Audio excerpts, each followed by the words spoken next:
Hello and welcome to Real Opinions, and today I'm going to be reviewing Hardcore Henry, which is one of my most anticipated films of the year. You didn't ask, but if you wanted to know, it was third, it was Hardcore Henry, second, it was 10 Cloverfield Lane, and number one is The Nice Guys, because I really, really like Shane Black. Anyway, Hardcore Henry is one of those films that's going to be defined by its gimmick for years to come, because it's basically that film that was the first ever first-person action movie. That's 100% how it has been marketed. It is a first-person action movie. Look at all these action sequences that were done from a point of view perspective. The film opens with Henry awakening in a laboratory on board an airship, apparently suffering from a case of amnesia. He's been in an accident, and where he wakes up, he sees a scientist named Estelle who's working on him, replacing his missing limbs with cybernetic ones. And she tells him that he's missing his voice, so he can't speak for now. And she also says that she is his wife, but he has amnesia, so he has no recollection of any of this. Just as Henry is kind of adjusting to all of these developments, the airship is invaded by a group of mercenaries led by a telekinetic psychopath. And the group are apparently here to abduct Henry, but he and his wife escape via an escape pod. That's a stupid thing to say. He and his wife make their getaway via an escape pod. The pair land in Moscow, and she is instantly kidnapped, and this prompts him to go on basically a revenge mission to go try and save her.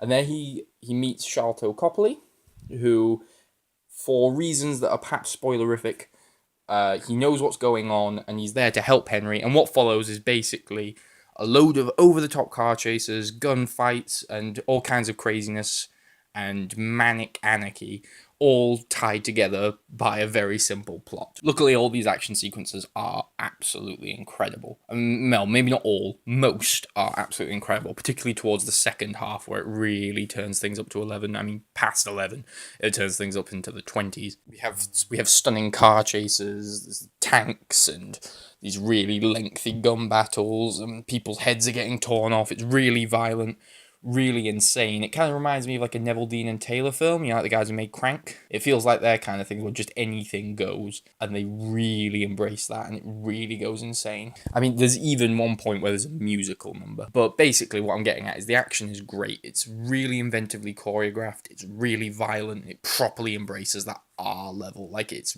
really unrestrained.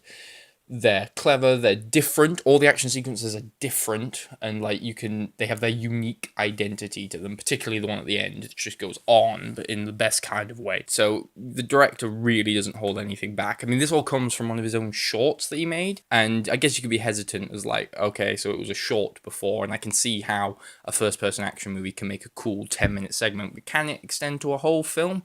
I thought so. I know a lot of people don't, and I know a lot of people think it has spread itself really thin, but I thought it was really fun, and it had, that thing where people say it's a proper thrill ride. This properly feels like a thrill ride, because it's just non-stop, and you've got the first-person perspective as well, which I thought they used really well. Because of the way the action sequences are all really different, it felt like it was being incorporated in different ways, so it was never just, he's shooting someone in first person, that looks like a game. And yes, some of the characterization is a little bit, I don't know what the word would be, it's a little short on characterization, but that almost feels like the point. It's supposed to just be one long action sequence, and it's embracing that, I think. I think it's embracing that quality. And so to say, oh, it needs more characterization, feels like you're missing the point of the film. And that's not to say that it should be exempt from all criticism, because, oh, it's just a stupid action film, guys, God. But I really don't think it's trying to have complex characterization. I mean, the main character literally is a blank slate who cannot speak. I don't think characterization was at the top of their agenda. It was definitely action. Having said that, I thought Sharlto Copley's character was really good. You can't explain why he's really good without spoiling it, but basically there's a very distinct quirk to his character that keeps happening, and at first you're like, what? And then as it develops, it becomes really funny and is used in really cool, creative ways. In fact, all the stuff with Sharlto Copley's character and his backstory, I really, really liked that stuff. I thought it was quite different, and I can't really think of any other example of a film having something like that. Of course, there are definitely faults. Some of the acting, besides Sharlto Copley, isn't that great. The first act doesn't feel as good as the rest of it.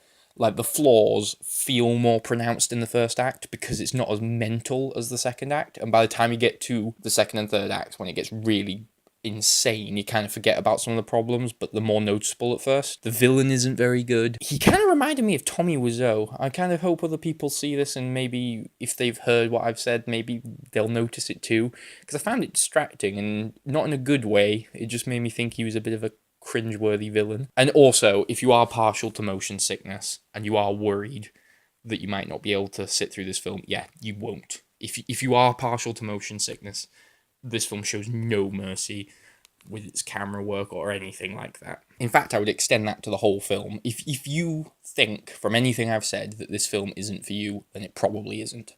If you think you'll be disoriented, if you think it's annoying, because it's very full-on crazy, characters always yelling at you, it's just action and madness throughout, and if that sounds really irritating and juvenile to you, then you'll probably not like it. Basically, it feels like someone gave a 14-year-old boy a camera, a 14-year-old highly caffeinated boy a camera, and said, go do whatever you want, and that's what happened. And depending on how you perceive that, if you think that sounds like a good thing, then I think you'll love this film. If you think that sounds like a bad thing, you might hate it.